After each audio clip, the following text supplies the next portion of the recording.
ఒక మిషన్ పెట్టి దాని రిసీవర్ బీజేపీ కార్యాలయంలోనో రఘునందన్ రావు కార్యాలయంలోనో పెట్టాలి.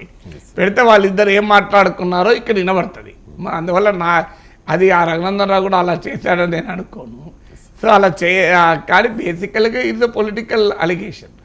పాయింట్ అల్లా రఘునందన్ రావు మాట్లాడుకున్నారా, కేసీఆర్ మోడీ మాట్లాడుకున్నారా, ఇవన్నీ రాజకీయాలు ఇలాంటివన్నీ వస్తూ ఉంటాయి. అల్టిమేట్లీ వాట్ మ్యాటర్స్ ఇది యాక్షన్. రేవంత్ రెడ్డి ప్రభుత్వం కనుక దీన్ని ఎటు కాకుండా ఒక దగ్గర ఆపేసింది అనుకోండి, డెఫినెట్గా క్వశ్చన్ రైజ్ అవుతాయి కదా. ఇప్పుడు దీన్ని ఒక రాజకీయ ఆయుధంగా నేను వాడుకొని వదిలేస్తాను పొలిటికల్ ప్రాపగండాకు అంటే మాత్రం అంగీకరించే ప్రసక్తి లేదు. రేవంత్ రెడ్డి ప్రభుత్వానికి పరీక్ష నిజమే. ఈ సమయం అయిపోతే మనకు అర్థమవుతాయి కదా, ఎవిడెన్స్ ఎంత మేర దొరికిందో ప్రజల ముందు ఉంచండి. కానీ మేము దీన్ని పొలిటికల్ వెపన్గా వాడుకుంటాం, తర్వాత దాని సంగతి ఏం మాట్లాడడం అంటే అది యాక్సెప్టబుల్ కాదు కదా. సో అందువల్ల డెఫినెట్గా let us give time to government కనుక దీని మీద ఏ యాక్షన్ లేదనుకోండి.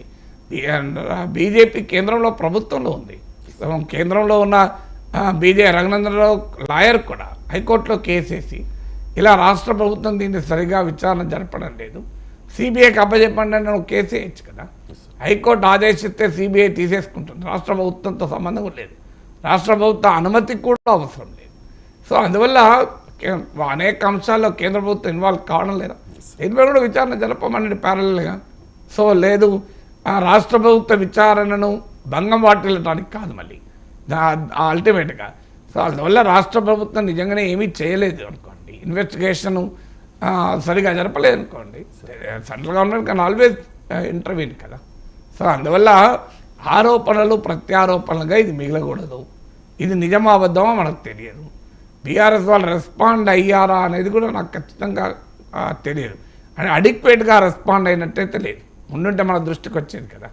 అడిక్వేట్గా ఇప్పుడు మీకు రైతుల రుణాలపైన, మా నీటి కష్టాలపైన, కరెంటు పైన, లేదు కాంగ్రెస్ పార్టీలో జరగబోయే పరిణామాలపైన, రేవంత్ రెడ్డి పైన, కవిత అరెస్ట్ పైన రియాక్ట్ అయినంతగా ఈ ఆరోపణలపైన రియాక్ట్ కాలేదు. అది సమస్య. సో ఈ ఆరోపణలపైన ఆ స్థాయిలో కౌంటర్ అన్నట్టయితే కనబడలేదు. ఇప్పటికైనా లెట్ ది రియాలిటీ కమ్అవుట్. ఒకవేళ జరగకపోతే ఇలాంటిది కేవలం గత ప్రభుత్వంలో ఉన్నవాడిని బదనాం చేయడానికే ఈ వ్యవహారం అయితే దాన్ని కూడా బీఆర్ఎస్ బయట పెట్టాలి. ఎందుకంటే రాజకీయాల్లో ఏదైనా జరగవచ్చు కనుక. కానీ వస్తున్న వివరాలు చూస్తుంటేనైతే ఆందోళన కలిగిస్తున్నాయి. ఆందోళన అందరికీ కలిగించాలి ప్రజాస్వామ్యంలో కదా. Right sir. ఇక భారతీయ జనతా పార్టీని కట్టడి చేసే సత్తా దమ్ము కాంగ్రెస్కి లేదు అనేది కేటీఆర్ కామెంట్ సార్. అంటే దేశవ్యాప్తంగా కాంగ్రెస్ పార్టీకి 40 సీట్లు కూడా రావు అని చెప్పి.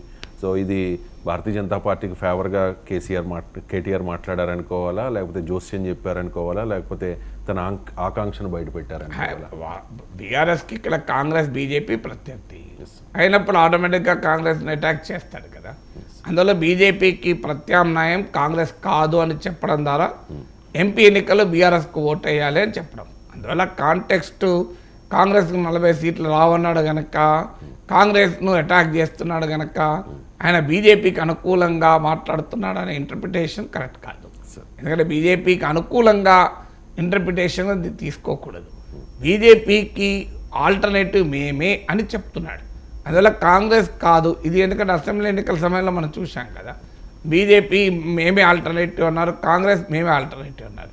ప్రజలు చివరికి కాంగ్రెస్ ఆల్టర్నేటివ్ అని తీర్పు చెప్పారు. ఇప్పుడు కూడా ఈ ఎంపీ ఎన్నికల్లో ఎక్కువ సీట్లు తెచ్చుకోవాలన్నది అన్ని పార్టీల ప్రయత్నం. సో ఈ ఎంపీ ఎన్నికలు బీజేపీ నాయకత్వంలోని మోడీ ప్రభుత్వ పాలన పైన పాలన విషయంలో మళ్ళీ ఇవ్వాలా లేదా అనే ఒక పొలిటికల్ క్వశ్చన్ పైన జరుగుతున్న ఎన్నిక. సో దీనికి ప్రత్యామ్నాయం ఎవరన్నప్పుడు దేశంలో బీఆర్ఎస్ లేదు, బీఆర్ఎస్ దేశంలో ఏ కూటమిలో లేదు, ఎవరు కలిసేవారు లేదు. కాంగ్రెస్ నాయకత్వం ఇండియా కూటమే మేము బీజేపీకి ప్రత్యామ్నాయం ముందుకు వస్తుంది. సో ఈ ప్రజలు మరి బీజేపీ కావాలనుకుంటే మోడీ కావాలనుకుంటే బీజేపీకి వేస్తారు, లేదు మోడీ వద్దనుకుంటే కాంగ్రెస్కి వేస్తారు. బీఆర్ఎస్కు దేనికి వేయాలి? అందువల్ల కాంగ్రెస్కి వేయకండి, కాంగ్రెస్ కాదు మోడీని ఆపేది మేమే అని కేటీఆర్ చెప్పదలుచుకున్నాడు. అందువల్ల ఇంకో మాట ఉన్నాడు, కేసీఆర్ మోడీని ఆపేది కేజ్రీవాల్, మమతా బెనర్జీ, అలాగే కేసీఆర్ అన్నాడు. సో మోడీ కేసీఆర్కు 17 సీట్లు ఉన్నాయి తెలంగాణలో. 17 సీట్లో ఎన్ని సీట్లు గెలిస్తే దేశంలో కేసీఆర్ మోడీని ఆపగలుగుతాడు? ఫీల్డ్ ఆఫ్ ఆపరేషన్ ఎంత? మమతా బెనర్జీకి 42 సీట్ల ఆపరేషన్. ఆమె అస్సాంలో, గోవాలో వెళ్ళాలని చూసింది కానీ ఏమీ జరగలేదు. And Kejriwal operation, spear of operation ఏంటి? 7. ఢిల్లీలో 7 సీట్లు, పంజాబ్లో 13 సీట్లు. అంటే 20 సీట్లనే ప్రధానంగా ఆప్ కొట్లాడుతుంది. పోటీ చేయొచ్చు గుజరాత్లో, గోవాలో. మీకు మమతా బెనర్జీ 42 సీట్లలో కొట్లాడుతుంది. కేసీఆర్ 17 సీట్లలో కొట్లాడుతున్నాడని చెప్పేసి గెలిచేది కాదు. ఇవన్నీ కలిపినా 70 సీట్లు మించవు. అంటే కేసీఆర్, కేజ్రీవాల్, మమతా బెనర్జీ కలిపినా 70 సీట్లే కదా.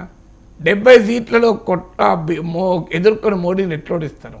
నాకు లాజిక్ చెప్పండి.